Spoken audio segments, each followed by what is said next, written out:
Today, ituturo ko kung paano gumawa ng basic tracker kasi may nabasa ako sa isang comment doon sa TikTok ko na sobrang bilis daw.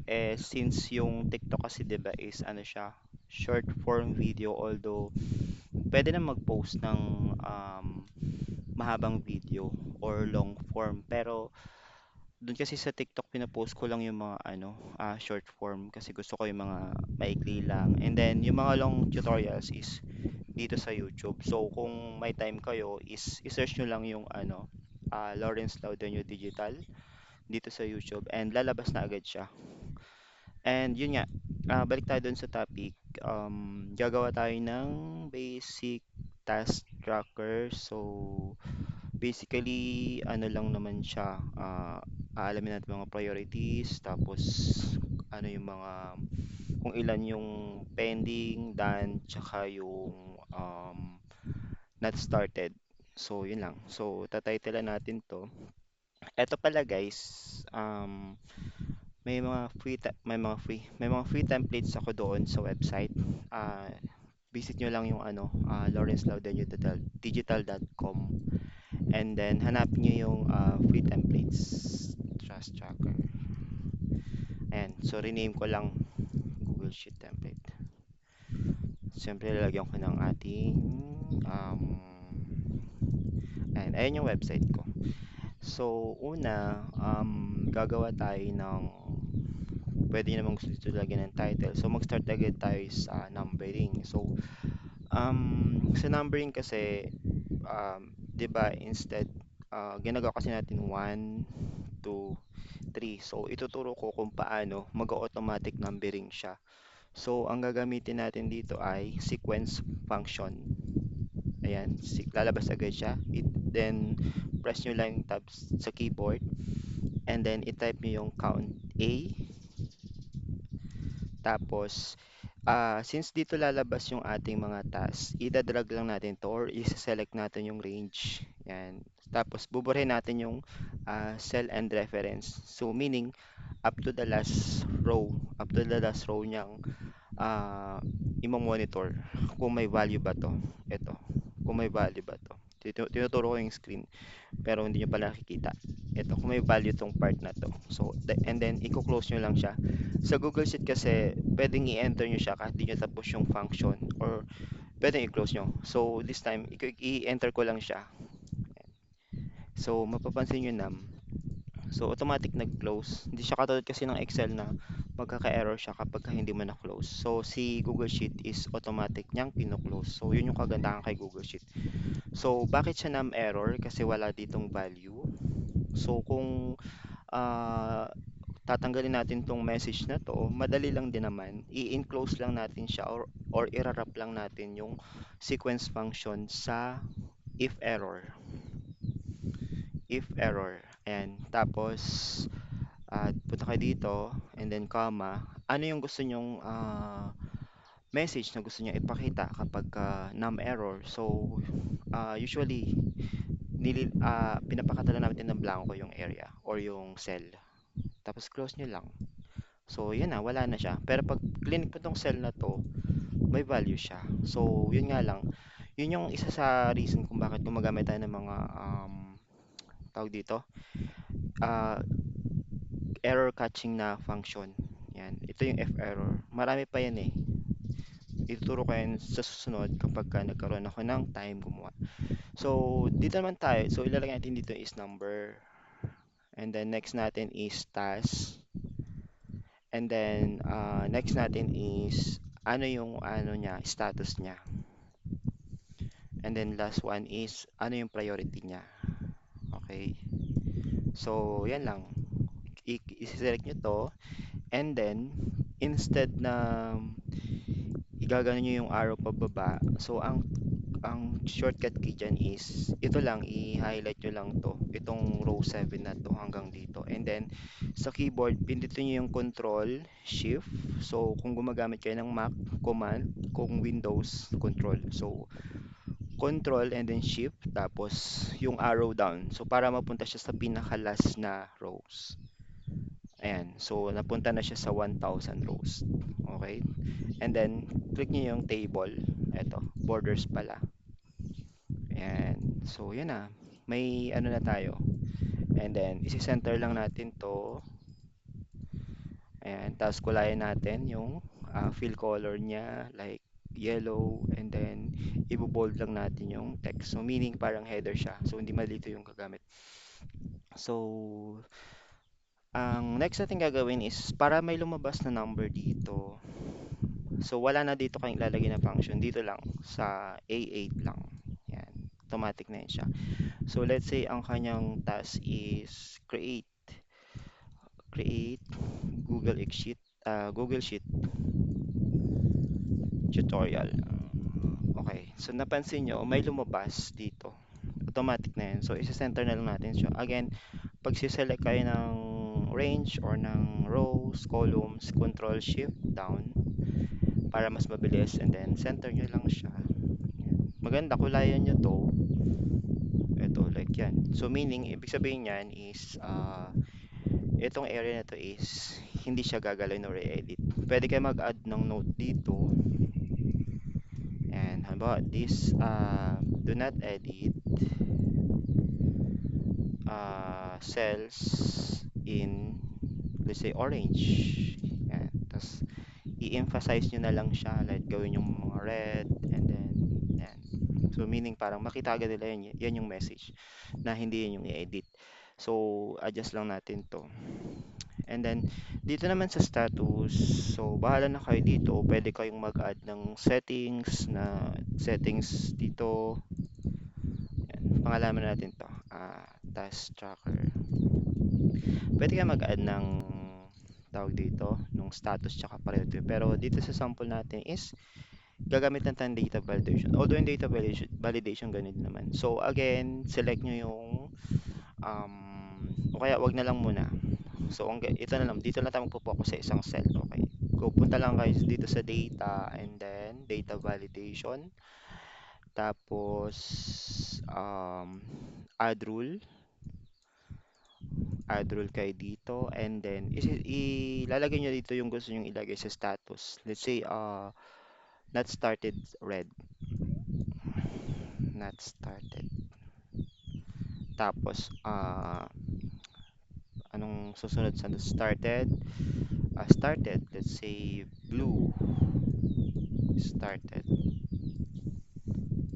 And then add another item, green naman for done or finish. And then click nyo yung done. Tapos eto na siya, lumabas na siya. So let's say done. And then sa priority naman, ito yung low, medium, high. Okay. So ganun din, same pa din. So click nyo lang tong cell na to, itong D8 kung saan nyo ilalagay yung drop down.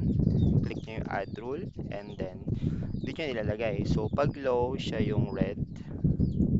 Hindi pala. Ano na nga yun? Okay, sige ganun lang. Low, tapos medium ay yellow. Mali. Ayan. Na-type ko yung word. Medium. So yan, mag-error na, lalabas naman na error dito eh, ano. Please remove duplicates daw. And then high. So ito pala yung red, yung high, yung low is green. Basta, bahala na. So kayo magde-decide kung anong kulay. And then click nyo dito. Let's say high. O, yan, importante. Para yun yung palatandaan na ito yung unahin. Okay? And then, so since wala tong value, so may gagawin tayong technique. Isi-select nyo tong second na walang value. And then, para makopy natin tong sa taas, ito. So, habang nakaselect to, sa keyboard, pindutin nyo yung Control D. Ibig sabihin, ikakopy niya yung value dito sa baba. Okay? Yan. So, yun na. Tapos, automatic din numbering kasi may value. So, delete nyo na lang. And then, press nyo yung delete para ma-delete yung value. And then, habang nakaselect to, sa keyboard ulit, pipindutin natin yung Control Shift pababa ulit and then Control D ulit Ayan, so napansin nyo, lumabas na. Ayan. Ito yung other way kasi yung iba kasi is isi-select pa natin yung buong ano tas mag-add rule. So depende lang sa inyo kung ano yung mabilis. So for me kasi ito yung pinaka mabilis para sa akin. So kahit ano naman. So depende na yun sa inyo. And then ayan, so pwede niyo i-center to. Select ito tapos control shift arrow down and then click nyo to tapos center. So eto na. So mag-add pa tayo ng maraming data. Let's say, mali pala yung spelling ko. Tanggalin ko lang to. So kung di nyo naman nasusundan, pwede nyo i-pause tong video. Tapos, let's say, ano pa ba? Wala akong maisip. So, it launch. And then, not started. And then, medium. So, i-double click nyo lang to guys. Let's say ganito, 'di ba? Hindi nyo makita to. Pinakamabilis, instead na igaganon nyo is, double click nyo na lang to na mabilis. Yan. Tsaka ito. So, ang technique ko dyan is, ang ginagawa ko is, siniselect ko mo, halimbawa, itong mga priority list na to. So, let's say, pakita ko sa inyo. So, dito, 'di ba? So, si Dan kasi nababasa. So, si Not Started nababasa. So, pag binuksan ko tong list na to, si Not Started yung pinakamahabang words. So, sineselect ko siya. And then, tsaka ko kiniklik to para, ayun, kita lahat. Ayan o, 'di ba? So, yun lang. And then, ayun guys, kung yung mga hindi pa nakapollow, follow nyo lang din ako. So, para kapag ka nag-post ako ng mga video tutorials is mano-notify kayo. And then, ito na yung pinakamagandang part sa ano sa Google Sheet or kahit sa anong spreadsheets yung paggawa ng mga charts kasi ito yung parang ano dito ito kasi nakaka-challenge.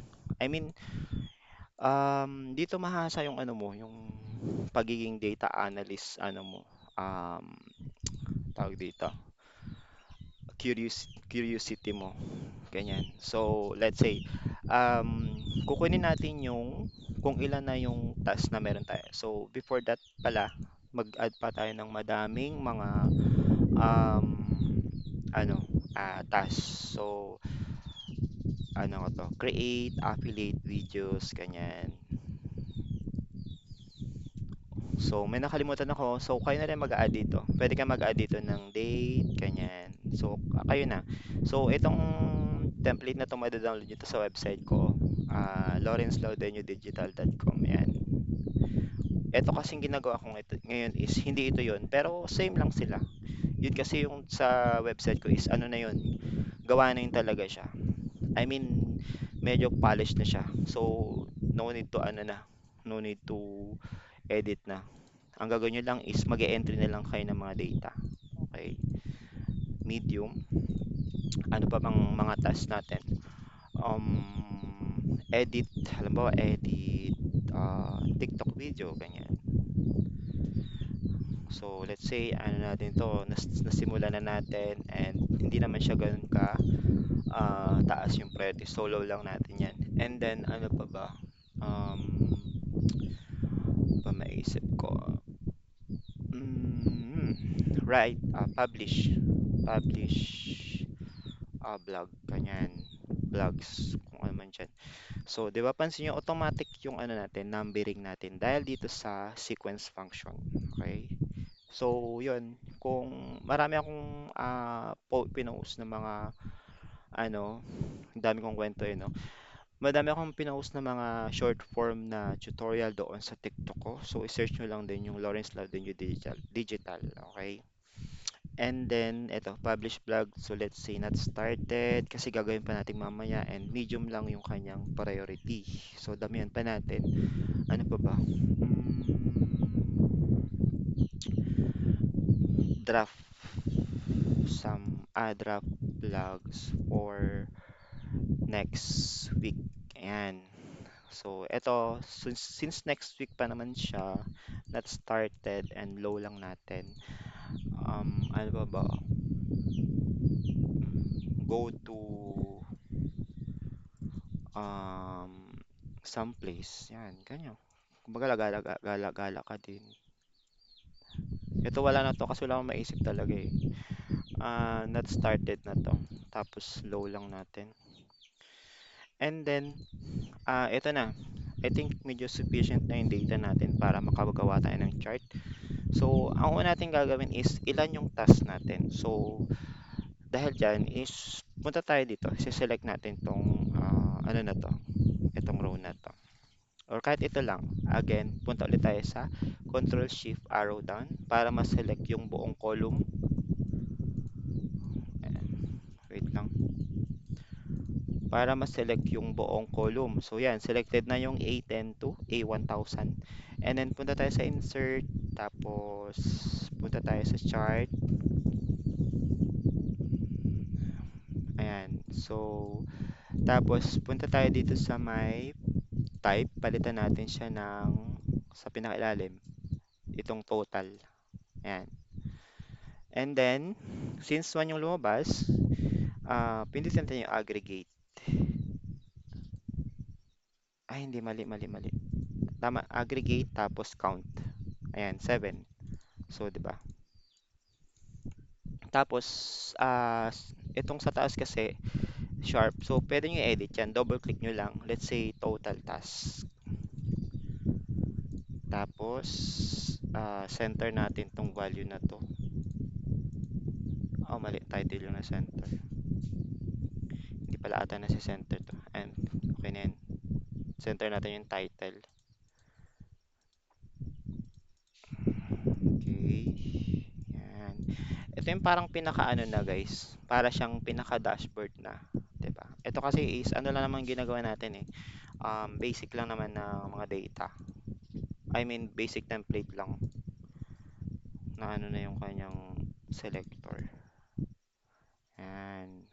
Mag-leave tayo ng isang space para dito. Then, maglalagay tayo ng title. So, i-merge natin tong part na to. Tapos, merge center, center, tapos center. Lagyan natin ng fill color. Huwag na lang, ito na lang pala natin yung title. So, let's say basic task tracker. And then, center vertical. Ito. Tapos, bold na lang natin. Ba't siya center? Vertical. Ba't ayaw niya?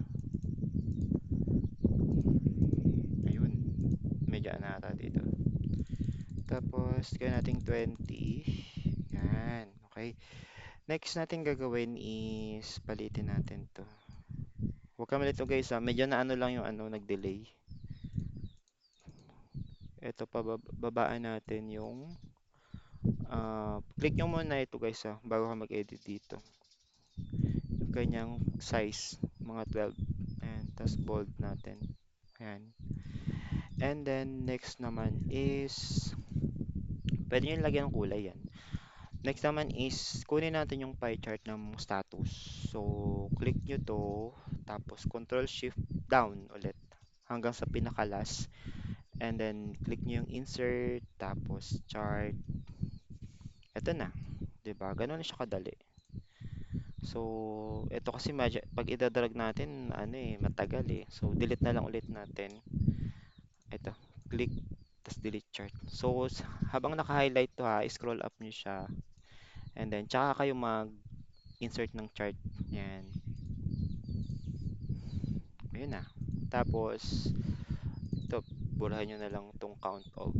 Iwan yung status. Tapos, i-center nyo na lang siya. And then, bold. Tapos, yung size, gawin nyo na lang din. 12. Ayan. Tapos, paliitin nyo na lang siya. Yan. Ito guys, yung selector, nag-ano lang. Ito yung pinaka-selector ko. Pero usually dito yan sa taas, huwag ka malilito. And,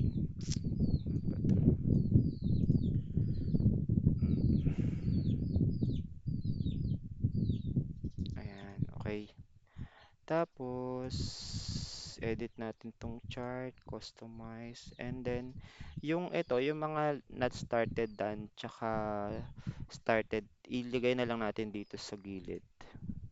Yung ito, punta ka sa legend, tas position, gawin nyo na lang siyang ano, wait lang, gawin nyo na lang siyang right, ayan, tapos click nyo to, tapos yung font size niya, gawin yung mga 10, ayan, maliit, tapos adjust nyo tong chart na lang, ito, ayan, para mabasa yung, ito. So, pagka nakaselect tong chart, pag tinuro niya, lalabas naman yung count, ito, 2, 3, yan. Tapos, next natin gagawin ay adjust natin to. Next natin gagawin ay sa priority naman tayo. So this time po, the sunod natin gagawin ay ah, opo, opo, ate, opo. Tapos sunod natin gagawin ay priority. So highlight natin yung priority column. Opo. Tapos and click shift, command or control tapos shift tapos arrow down. Wait po, okay na.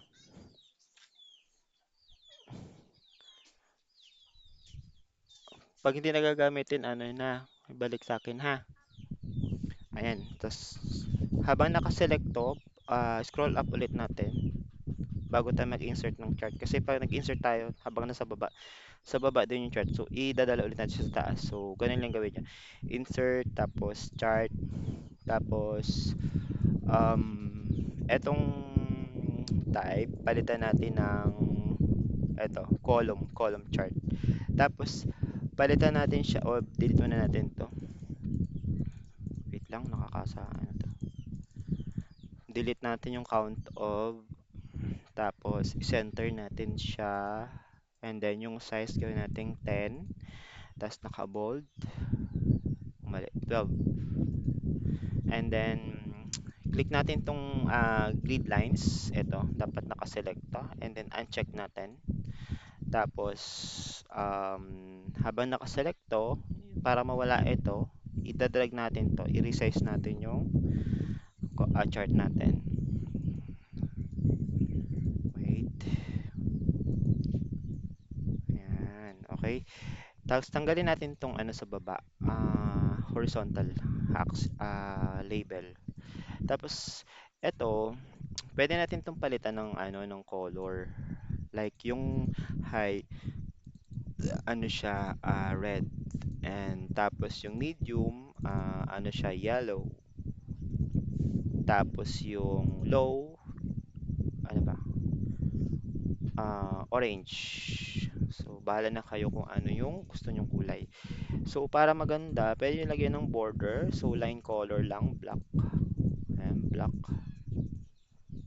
Black. Single click lang siya, guys. Ayan. 'Di ba?